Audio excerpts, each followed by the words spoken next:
Bonjour Vincent. Bonjour. Je suis content qu'on se retrouve aujourd'hui. La première fois qu'on s'est rencontrés, si je me souviens bien, c'était dans un petit café ou restaurant parisien, vegan ou végétarien. Bon, faut reconnaître que le lieu était un peu bobo, mais finalement, moi, bobo, ça ne me choque pas tant que ça, parce que ça veut dire quoi, bobo? Ça veut dire qu'on a un certain confort, voire une certaine reconnaissance, mais que pour autant, on estime que ça ne va pas de soi, qu'il faut peut-être le déconstruire ou le remettre en cause, donc je trouve que ce n'est pas si insultant qu'on feint de le croire parfois. Et puis, il me semble qu'on s'est plutôt bien entendu, parce qu'après 2 heures de discussion, on est presque arrivé à la conclusion qu'on était, ou peut-être qu'on avait envie d'être, ou de devenir des pirates, un peu de notre discipline. Hein. Je me souviens qu'on a utilisé ce mot-là. Alors, je ne sais pas si c'est vraiment ce qu'on avait derrière la tête, mais moi, ça m'a fait penser à une petite phrase de Foucault qui disait, à propos des hétérotopies, ces lieux radicalement autres, les civilisations sans navire sont comme les enfants dont les parents n'auraient pas un grand lit interdit sur lequel ils peuvent secrètement jouer. Leurs rêves alors se tarissent, l'espionnage y remplace l'aventure et la hideur des polices, la beauté ensoleillée des corsaires.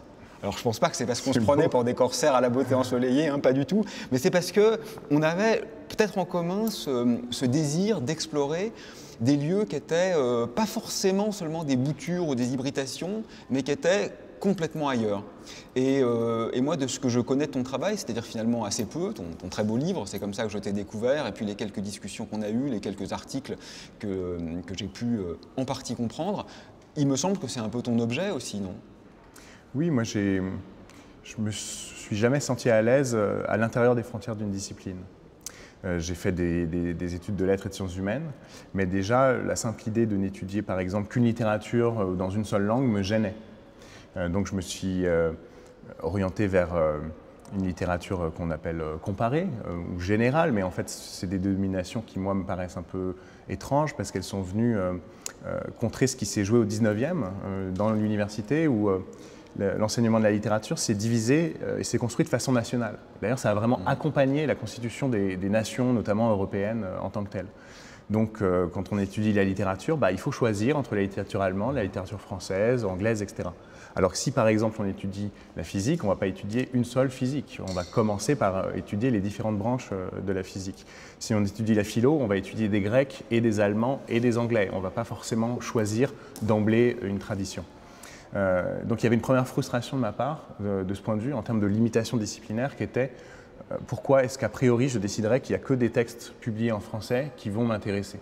Est-ce qu'il ne faut pas au contraire prendre les choses à rebours, déterminer des objets qui sont ceux qui m'intéressent et les suivre où qu'ils m'emmènent? Et donc où qu'ils m'emmènent, ça veut dire en littérature allemande ou en littérature américaine, mais ça peut aussi vouloir dire du côté de la science politique, du côté de la sociologie, du côté de l'histoire si nécessaire, prendre une question et regarder comment elle se déploie. Dans un premier travail de recherche que j'ai fait sur la question de la diversité culturelle, religieuse, idéologique de nos sociétés, donc le pluralisme, ce qu'on appelle le pluralisme, et la façon dont des romanciers du XXe prennent ça en charge, ça a donné un livre ensuite. C'est vraiment ce que j'ai essayé de faire, c'est-à-dire cette question des tensions que crée la diversité dans nos sociétés. Quand s'affrontent des groupes qui n'ont pas les mêmes valeurs, qui n'ont pas les mêmes options idéologiques, eh bien, en fait, c'est une question pour tout le monde, et donc c'est une question pour les philosophes de la philosophie politique anglo-saxonne, mais c'est aussi une question pour des gens qui s'intéressent à l'histoire. Par exemple, j'ai bossé sur Salman Rushdie, donc l'histoire de l'Inde, les conflits entre hindous et musulmans en Inde, ou les conflits liés à la colonisation en Inde. Et puis, c'est aussi une question d'esthétique, puisque le roman est un lieu comme ça qui permet d'articuler des traditions distinctes, des niveaux de langue distincts, des styles et des points de vue. Et de ce point de vue, c'est un genre qui me plaît parce que je lui vois quelque chose de très généraliste, de très spontanément interdisciplinaire ou indiscipliné. Il y a quelque chose de rebelle, pour rejoindre ce que tu disais sur les pirates. Le roman est aussi un genre qu'on a dit souvent bâtard, mais qu'on pourrait dire aussi pirate ou de contrebande.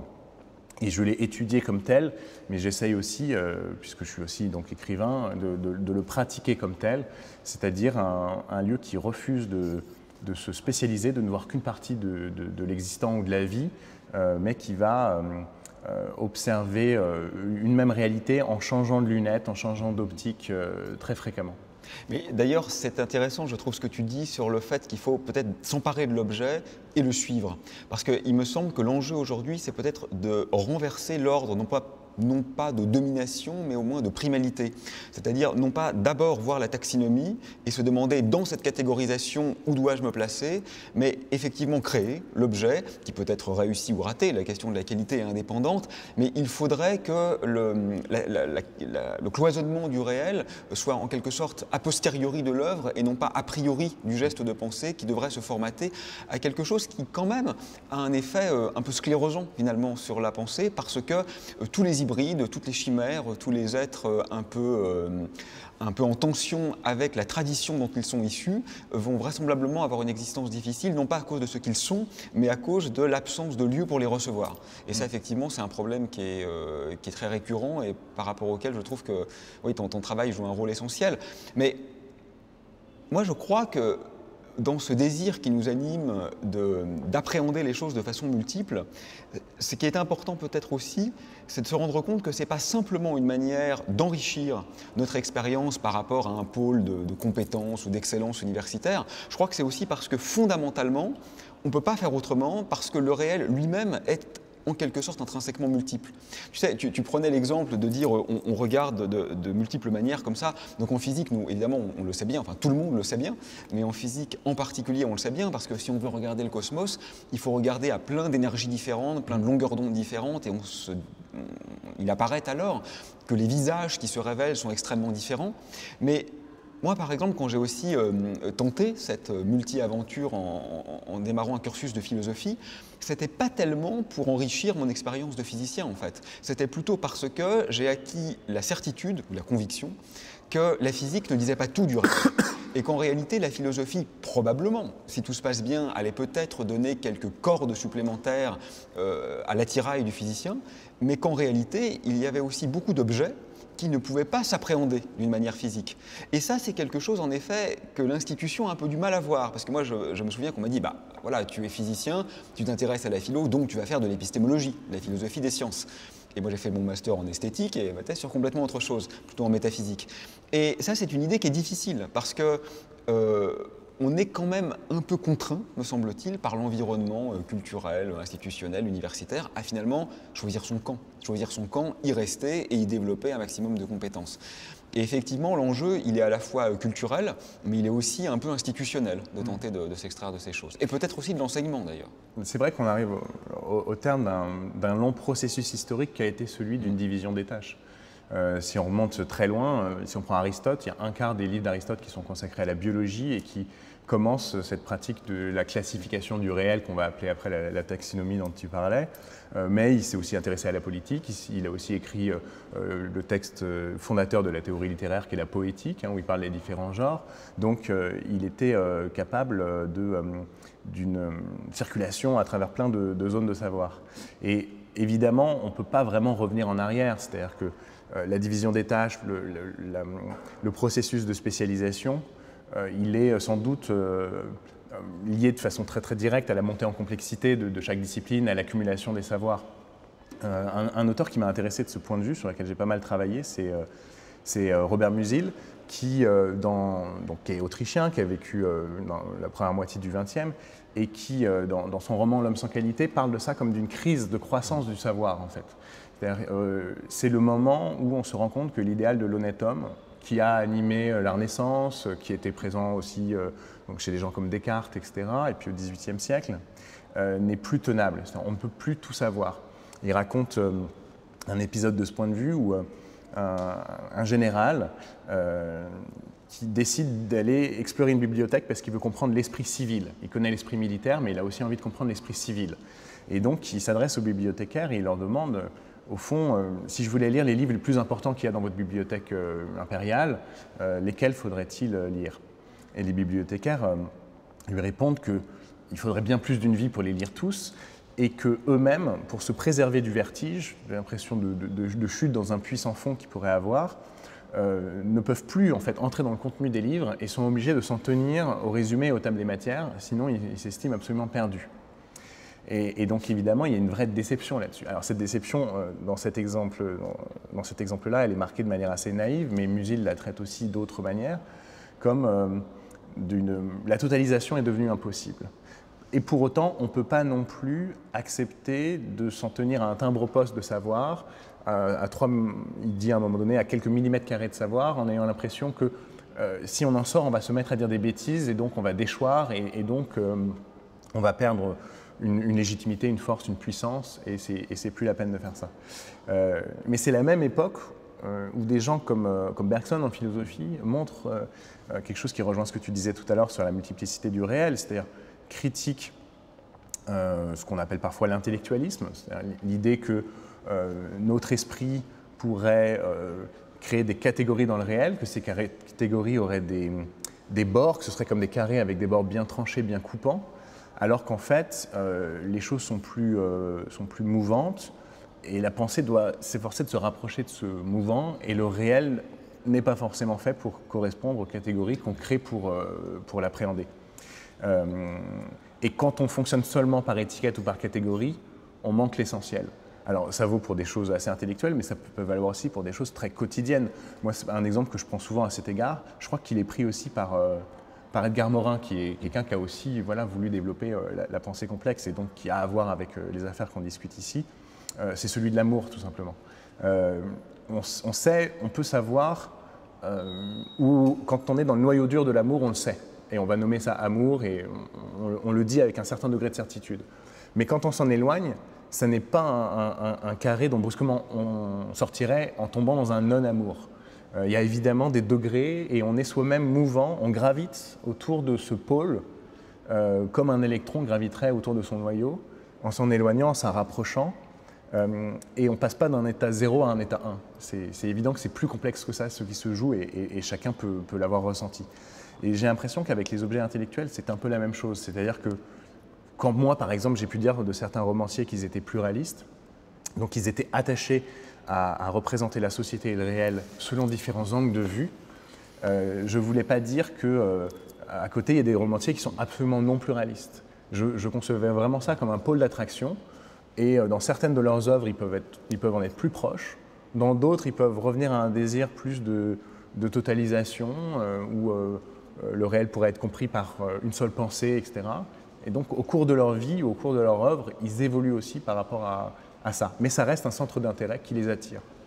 Oui, j'adore ta métaphore de l'électron à propos de cette question centrale du sentiment amoureux, parce que elle est particulièrement excellente dans la mesure où en réalité d'ailleurs l'électron n'orbite pas autour du proton. Ça c'était un peu, n'est-ce pas, l'image d'Épinal de la vision système céleste miniature. Ce que justement la physique quantique nous a appris, c'est que l'électron est délocalisé autour de protons et qu'on a une fonction d'onde qui témoigne d'une certaine densité de probabilité de présence. Mais en fait l'électron il est un peu partout en même temps avec simplement différentes intensités. On pourrait dire différentes comme ça capacités à l'instanciation presque épiphanique, plus ou moins loin du proton, et donc il est intrinsèquement à la fois proche et loin, avec simplement différentes modalités d'être en quelque sorte. Et donc effectivement, je crois que tu as tout à fait raison.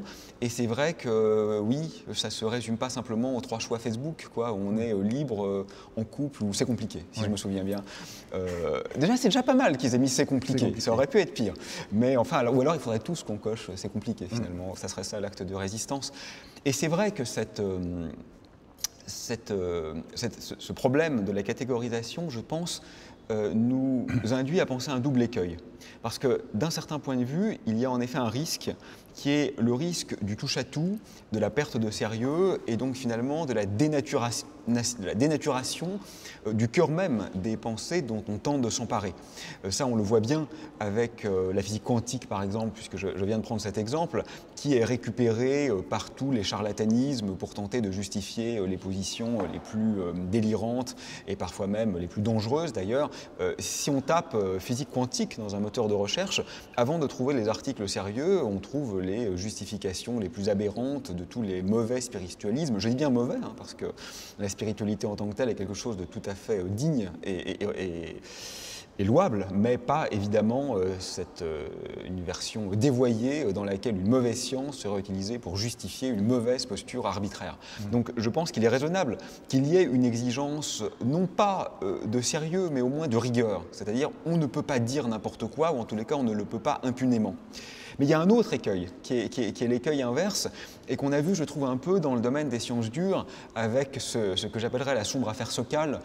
Il y a une vingtaine d'années, un physicien américain, tout à fait recommandable en tant que physicien, s'est cru devoir partir en croisade contre la philosophie dite postmoderne, qu'en réalité d'ailleurs personne n'appelle postmoderne sauf ses détracteurs. Donc disons ce courant de philosophie française continentale qui engloberait Jacques Derrida, Gilles Deleuze, Lyotard, Foucault, Jean-Luc Nancy, enfin voilà, cette nébuleuse.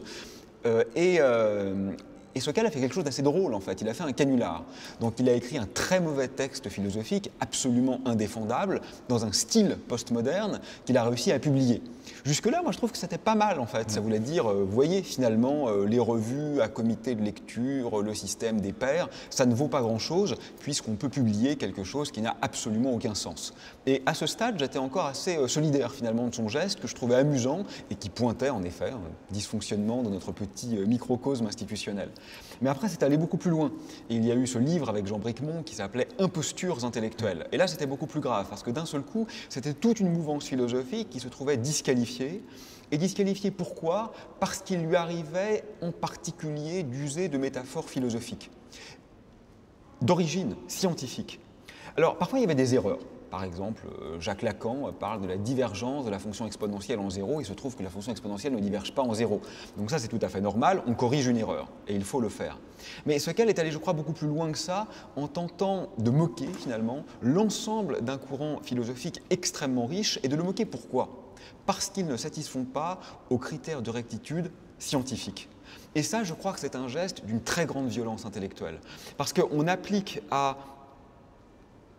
un jeu intellectuel des règles qui ne sont pas les siennes. Et donc on le disqualifie. Mais moi, j'avais été invité une fois à un séminaire à Normal Sup sur Sokal. Alors d'ailleurs, c'est très drôle parce que je pense que les organisateurs m'avaient invité en se disant il faut inviter un physicien qui va défendre Sokal, mais j'ai vraiment pas pu faire ça. Donc j'ai joué le jeu de lire un article de physique mathématique de Sokal du point de vue de Heidegger. Je ne sais pas pourquoi j'ai choisi Heidegger, peut-être pour être politiquement incorrect. Et évidemment, c'est très facile de montrer que du point de vue des schèmes de la philosophie de Heidegger, mais on aurait pu le faire avec n'importe qui d'autre, eh bien l'article de Sokal était aberrant. Dès la première ligne, il était absolument contradictoire. Et pourquoi ça ne marchait pas? Non pas parce que l'article était mauvais, mais parce qu'il ne fallait pas préjuger de son sens d'un point de vue qui n'était pas le sien. Et donc je trouve qu'aujourd'hui, on doit naviguer entre ces deux écueils. Comme tu le disais, un peu de spécialisation parce que ne rien connaître, c'est effectivement projeter sur les mots des fantasmes et donc faire offense aux différentes disciplines. Et en même temps, s'imposer de tout connaître, s'interdire la déterritorialisation et faire comme si, et là aussi je pense que Morin et Bergson finalement ont un rôle très important, faire comme si les catégories étaient naturelles. C'est terrible ça. Moi je crois que ce qui est grave, ce n'est pas d'user de catégories, parce qu'il le faut bien, mais c'est de récuser la destructibilité de ces catégories.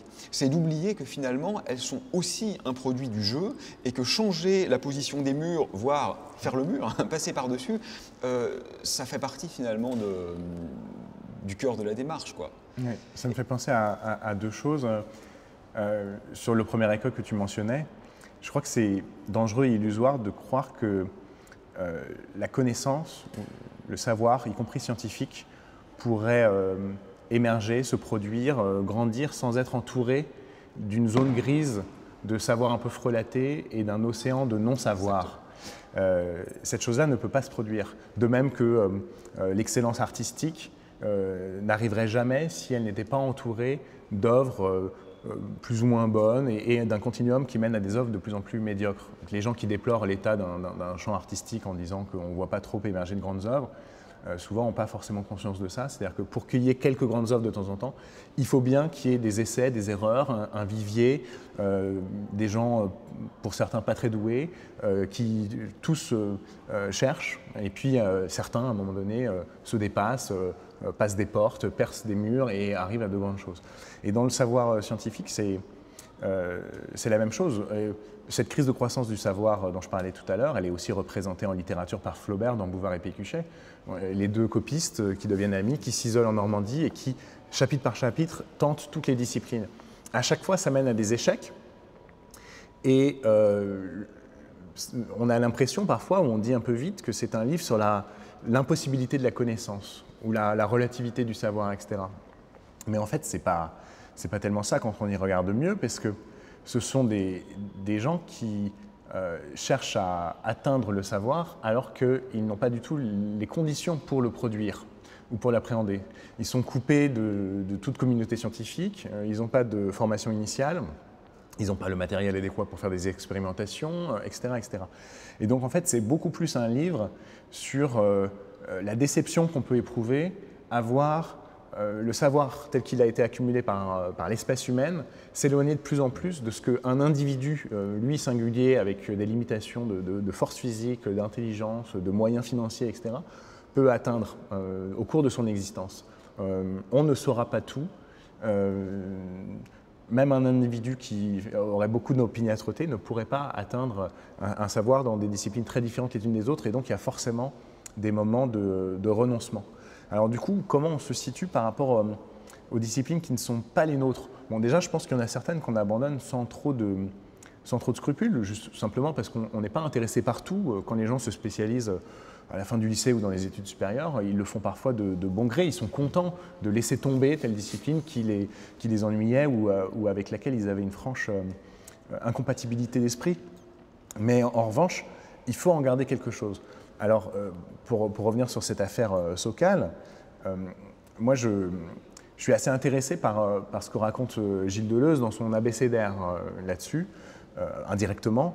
C'est un film où on lui demande d'égrener les lettres de l'alphabet et de parler d'un thème à chaque lettre. Et je crois que ce film est important pour notre discussion parce que Deleuze, qui est assez difficile à lire, qui a un style très écrit, a aussi voulu produire cette série de vidéos par laquelle, je pense, beaucoup de gens le connaissent. Il y a plein de gens qui ont vu l'abécédaire et qui, du coup, voient un petit peu qui est Deleuze et ce qu'il raconte, alors qu'ils n'ont pas forcément eu le temps, l'énergie, la volonté, ou ils n'ont pas forcément les compétences pour lire ces livres.